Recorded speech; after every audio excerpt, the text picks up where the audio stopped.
Welcome back to Movie Recaps. Today I will show you an action, thriller film from 2020, titled Unginged. Spoilers ahead. Watch out and take care. It's a particularly rainy night and the man is seen sitting in his pickup. He's obviously troubled. First, he takes his wedding band off and throws it away, lights a match and then gets out of the car, with a gas canister and a hammer in his hand. Breaching the house doors, he alerts the inhabitants that run toward him, only to be violently taken down. He pours gas all over the house and lights it on fire. As he drives away, the house blows up. Rachel is sleeping on the sofa and gets woken up by Andy, her lawyer and best friend. He tells her that her soon-to-be ex-husband wants her house and that they should file an objection. She cuts the conversation short when her son comes in and tells her that she should get dressed or they'll be late. The son, Kyle, is in the dining room with his uncle Fred, who's talking to his elderly mother. The violent attack from earlier is being mentioned on the news, saying the man was the woman's ex-husband with a history of substance abuse and violence. Fred and Kyle talk as Rachel searches for her candy cane scissors. Fred's girlfriend joins them on the table and they talk about their financial problems, particularly about their mother's nursing home cost. She leaves with Kyle and they get in their terribly old car. They end up stuck in traffic and argue about taking the freeway. The mom decides to do it, even though her son protests, saying they're going to be late. While driving, she gets a call from her husband and the kid picks up, happy to talk to his father. He's disappointed almost immediately when his father cancels their plans to go to a game, as the mom tries to lessen the blow. To make matters worse, they still end up in a traffic jam on the freeway and his mom gets another call, this time from a client. When she can't lie herself out of the situation and the client realizes she'll be late again, Rachel gets fired. The son teases her a little bit to cheer her up, then suggests they take the next exit from the freeway and go trough the service streets. Coming out of the freeway they stop on a red light behind a gray pickup. When the pickup doesn't move as the light changes, she starts honking and drives around him. On the next light, he pulls up next to their car. It's the man that set the house on fire. He asks them to roll their windows down and Kyle does it. Rachel and the man have an awkward back and forth, with him patronizing her and then apologizing, expecting her to do the same. But, she snaps back at him, disagreeing. He gets rattled and angrier, threatening her that she will find out what a bad day really means. Kyle is scared and asks her to go. The man starts following them and cuts them off, twice. Rachel takes another route and manages to get Kyle to school very late. She calls Andy and asks him to meet her for breakfast in 20 minutes, promising not to be late, even though she's low on gas. Rachel stops at a gas station, sets the pump and goes inside to get a few other things. When she goes to the cashier to pay, she sees the gray pickup parked behind her car. Worried, she tells the cashier and a guy standing in line next to her that the man in the pickup has been following her after an argument. The guy says he'll walk her out and get his plates. As she fuels the tank and gets in the car, the guy tells her the man's plates. She drives off and the guy stays behind telling the man in the pickup not to follow. Suddenly, the man rams him over into the street and he gets hit by a second car, while the pickup continues to chase after Rachel. She tries to loose him on the way, but they get stuck in a traffic jam again, with him right behind her. He rams in her car over and over, but no one reacts. They start driving again and Rachel can't find her phone to call for help. The man pulls up next to her and shows her that he has her phone. She drives off, causing an accident on the way and almost running over a woman, thinking she finally lost him. She pulls up into a parking lot to hide and calm her nerves. Meanwhile, Andy is waiting for Rachel in a diner, calling her, but getting only voicemail. The man with the pickup walks in and heads straight for Andy. He lies to him and says he's an old friend of Rachel's, then sits down and chats him up.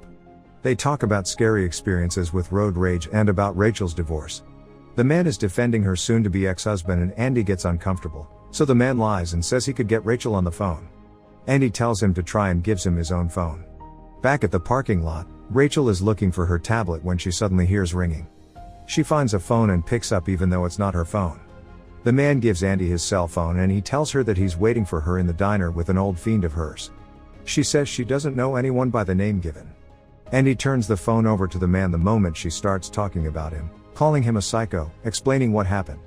He tells her that she needs to truly apologize to him in person, which alerts Andy that something isn't right and he asks for his phone back. That's the moment when the man hits Andy with a cup, breaking his nose. Everyone in the diner gets upset, but no one helps when the man slams his head on the table, knocking him out.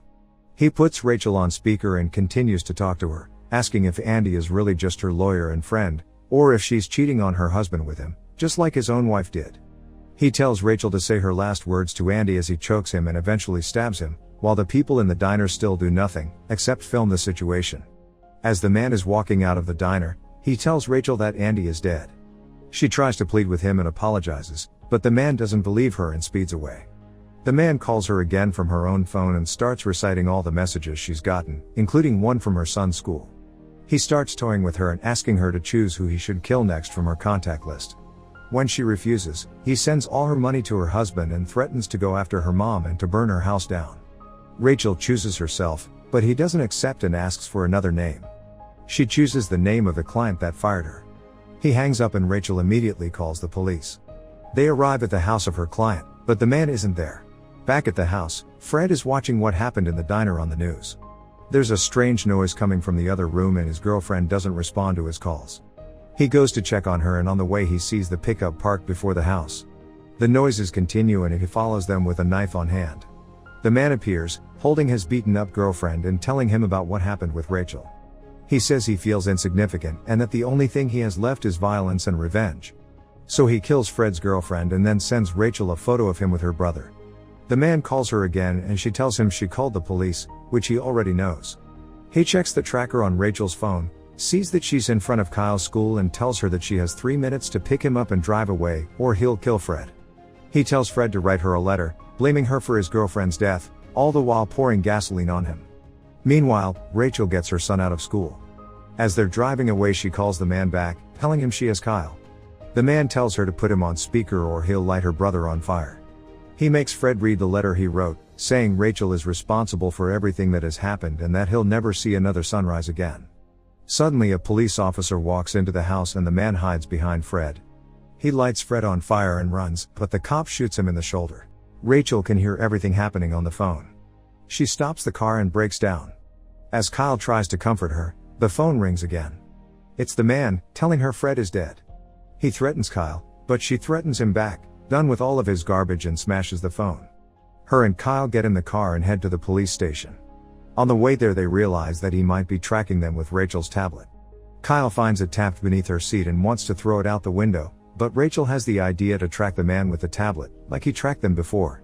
Kyle realizes that he's right in front of them, having stolen her neighbor's van. They see a police car in front as well and Rachel tells Kyle to put his seatbelt on, pulling up on the side of the van, headed straight to the police car. Kyle tries to get the cops' attention, but the man figures out what they're doing and rams the police car, causing a massive car crash. He keeps following them and catching up. Kyle calls the police from the tablet, but they tell them that they can't do anything to help.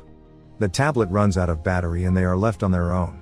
Rachel decides to go to her mother's house, where the neighborhood is just complicated enough to slow the man down a little. She speeds up and he follows, causing car crashes on the way. She manages to trick him and lose him for a moment, just long enough to get to her mother's house and let Kyle inside. When he gets there, he activates the panic button on the alarm, then gets a flashlight and hides upstairs in a secret compartment. Meanwhile, the man is riding around in the neighborhood, looking for them. He sees the car and stops to take his meds and gather himself. Suddenly Rachel rams into him with another car. She walks up to his car, but he grabs and pins her to the ground. He tells her that she'll always remember him and what she could have done to save her boy. With Rachel down, he goes after Kyle in the house, calling for him, lying it's the police. The kid makes a noise and Rachel appears in the hiding spot, but so does the man.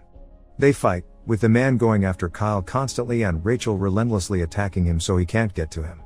He knocks her over and starts strangling her son, but she finds her candy cane scissors and stabs him, finally killing him. The police eventually arrive at the house. Rachel and Kyle are approached by the police officer that found Fred and he tells her that he's still alive. They drive toward the hospital to see him, making sure they don't anger anyone else on their way there. Make sure to subscribe and turn on notifications so you can watch more videos like this. Thanks for watching.